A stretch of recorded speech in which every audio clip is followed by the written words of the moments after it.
तो हिंदुस्तान बदला मांग रहा है और बदला लिया भी जाएगा। ये बात अब बिल्कुल साफ हो गई है। पिछले 24 घंटे से जिस तरीके से तस्वीरें सामने आ रही हैं, जैसे हमले की बातें डिटेल पता चल रही हैं, जिस तरीके का आक्रोश और आंसुओं का सैलाब नजर आ रहा है, वो ऐसे थमने वाला तो नहीं है। जिस दुल्हन का 7 दिन में मंगलसूत्र उतर गया, जिस पत्नी का 2 महीने में सुहाग उजाड़ दिया गया, उनका इंतकाम तब तक पूरा नहीं होगा जब तक कि आतंकियों को जहन्नुम नहीं पहुंचा दिया जाता।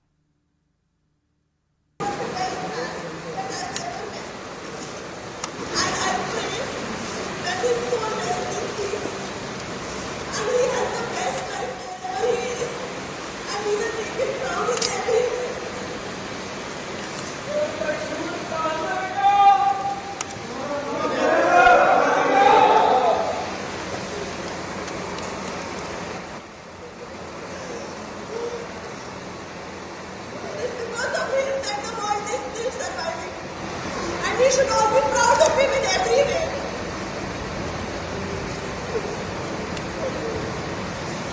In every way.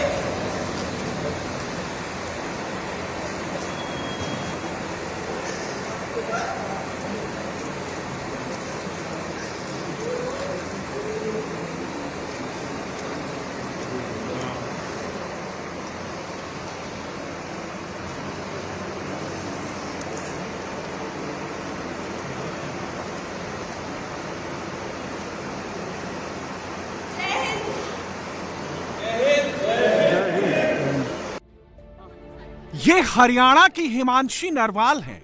हिमांशी की मांग में सिंदूर था, हिमांशी के हाथ में शादी का लाल चूड़ा था, हाथों में शादी की मेहंदी थी और हिमांशी के पति विनय नरवाल उनके बगल में थे। हिंदू जोड़ा शादी के बाद हनीमून पर गया था, लेकिन हिंदू होना इनकी सबसे बड़ी गलती बन गई। आतंकियों ने हिमांशी की मांग में सिंदूर और हाथ में चूड़ा देखा और समझ गए कि विनय नरवाल हिंदू हैं, मुस्लिम नहीं। इसके बाद आतंकियों ने विनय को गोलियों से छलनी कर दिया। एक गोली विनय के सीने में मारी, दूसरी गोली विनय के छाती में मारी, तीसरी गोली विनय के गले में मारी। इतने से भी मन नहीं भरा तो चौथी गोली विनय के उल्टी बाजू के पास मारी। यहाँ पर थी, क्या बोलते, भेलपुरी खाड़ी से मेरा पति साइड में था, एक इंसान है, उसने उसको गोली मार दी। यहाँ पे उसने बोला कि शायद मुस्लिम नहीं है, उसने उसको गोली मार दी। नहीं। हिमांशी अपने पति की सलामती के लिए मांग में सिंदूर लगाती थी, लेकिन यही सिंदूर उनके सुहाग की जान का दुश्मन बन गया। हिमांशी की आंखों के सामने उनका सब कुछ उजड़ गया। And we should all be proud of him in every way.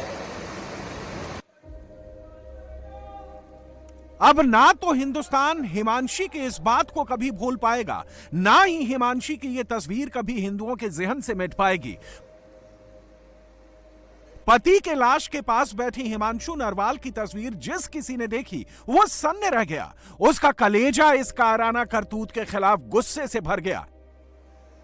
Himanshi की आंख से गिरे एक एक आंसुओं का हिसाब होगा।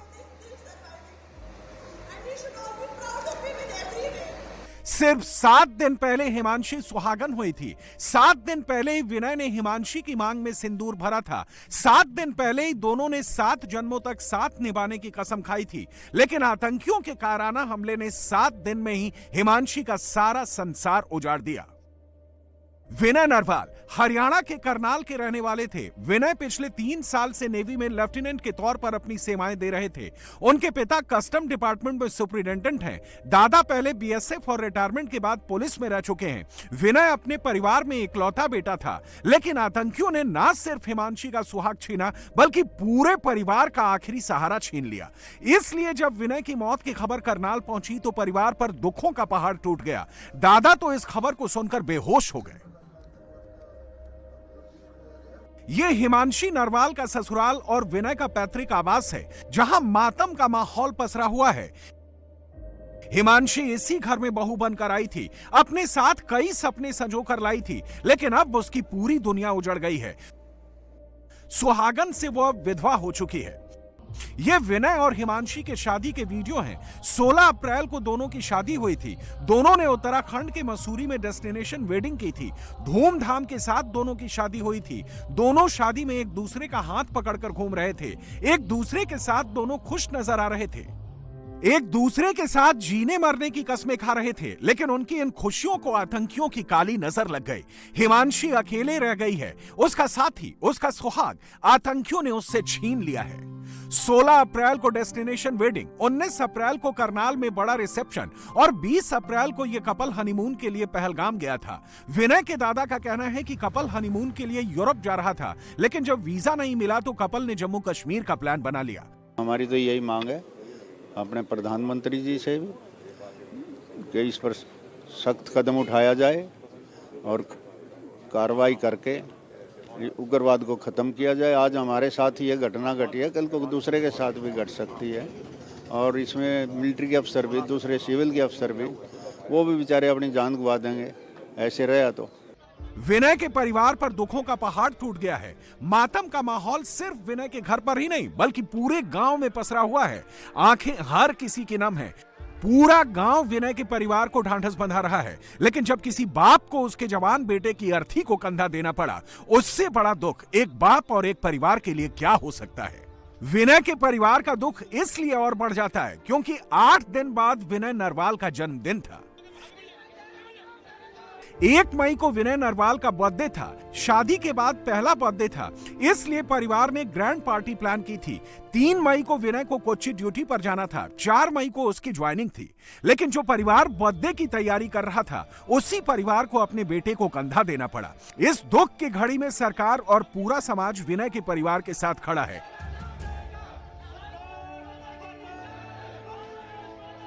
सीएम नायब सिंह सैनी ने वीडियो कॉल पर विनय के दादा से बात कर अपनी संवेदना प्रकट की। हरियाणा सरकार के कई मंत्री और विधायकों ने परिवार का हौसला बढ़ाया। जैसा हिमांशी नरवाल और विनय नरवाल के साथ हुआ, ठीक वैसे ही कानपुर के शुभम द्विवेदी और ऐश्वर्या के साथ हुआ। आतंकियों ने शुभम द्विवेदी को भी उनकी पत्नी के सामने ही पॉइंट ब्लैंक रेंज से गोली मार दी और गोली मारने से पहले आतंकियों ने पहले शुभम द्विवेदी का नाम पूछा, फिर उन्हें घुटने के बल बैठकर कलमा पढ़ने को कहा। कलमा इस्लामिक दुआ मतलब प्रार्थना है, लेकिन जब शुभम ऐसा नहीं कर पाए तो आतंकियों ने बंदूक सिर में सटाकर गोली मारी। जब हमला हुआ तब लोगों में से एक महिला जान बचाने के लिए गुहार लगा रही थी, हाथ जोड़ रही थी। यह कोई और नहीं बल्कि शुभम की पत्नी ऐश्वर्या की ही आवाज थी। हम आ रहे हैं, आप टेंशन, कोई बात नहीं, हम आ रहे हैं, आप टेंशन मत लो मैडम, हम आ रहे हैं। जब शुभम को गोली मारी गई तब वो अपनी पत्नी के साथ मैगी खा रहे थे। परिवार ने पहलगाम में आए वीडियो में शिवम के शव की पहचान भी की है। परिवार ने जिस डेड बॉडी को शुभम की डेड बॉडी बताया है, उस डेड बॉडी के पैर मुड़े हुए थे और ऐसा तभी हो सकता है जब शख्स घुटनों के बल बैठा हो। और जब ऐश्वर्या ने खुद को भी गोली मारने को कहा तो आतंकियों ने इनकार कर दिया। आतंकियों ने ऐश्वर्या से कहा कि हम तुम्हें गोली नहीं मारेंगे, जाकर सरकार को बता देना कि हमने क्या किया। कश्मीर के पहलगाम में जिस तरीके की घटना हुई है, आतंकी कृत्य हुआ है, उसमें 2 दर्जन से ज़्यादा बेगुनाह पर्यटकों की जान गई है। उनमें से एक पर्यटक उत्तर प्रदेश में कानपुर ज़िले के रहने वाले हैं और हम कानपुर में इस समय मौजूद हैं शुभम द्विवेदी के आवास पर, जहां पर आप देख सकते हैं कि बड़ी संख्या में जो रिश्तेदार हैं, रिलेटिव्स हैं, दोस्त हैं, वो फ़िलहाल गमज़दा हैं। वो पहुंचे हुए हैं यहाँ पर और निश्चित तौर पर यहाँ का जो गमज़दा माहौल है वो यहाँ बैठी हुई महिलाओं से आसानी से समझा सकता है कि किस तरीके से सभी लोग गमज़दा हैं, क्योंकि अभी फरवरी में ही शुभम की डेस्टिनेशन वेडिंग हुई थी, उसकी शादी हुई थी कानपुर की ही रहने वाली बच्ची से। और उसके बाद जिस तरीके से ये घटना सामने आई है, जिस तरीके से वीडियो सामने आया है, वो अपने आप में कहीं ना कहीं परेशान करने वाला है। एक पत्नी के लिए उसका पति पूरा संसार होता है। ऐश्वर्या के लिए भी शुभम ही उसकी सारी दुनिया था। ये आतंकी हमले से ठीक 1 दिन पहले का वीडियो है। इस वीडियो में शुभम की जिंदा दिली और ऐश्वर्या से उसकी बॉन्डिंग साफ साफ नजर आ रही है।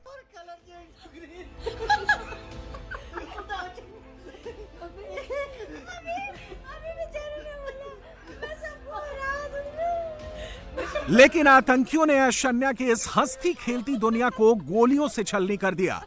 हरा दूंगा की बात करने वाला शुभम खुद जिंदगी की जंग हार गया। शुभम और ऐश्वर्या अपने परिवार के साथ घूमने गए थे। इनके ग्रुप में 11 लोग थे। इसमें शुभम के परिवार के 7 और उनकी पत्नी के परिवार के 4 लोग थे। जब आतंकी हमला हुआ तब शुभम और ऐशन्या घुड़सवारी करने पहलगाम के वैली में गए थे। बाकी लोग नीचे इंतजार कर रहे थे। शादी के 2 महीने बाद यह कपल घूमने के लिए गया था। 17 अप्रैल को जम्मू कश्मीर गए थे। 22 अप्रैल को आतंकी हमला हुआ और 23 अप्रैल को इनको कानपुर लौटना था। सब वापस आ जाएंगे, लेकिन शुभम अब कभी नहीं लौट पाएगा और ना ऐशन्या के लिए अब ये दुनिया वैसी रह जाएगी जैसी शुभम के साथ थी।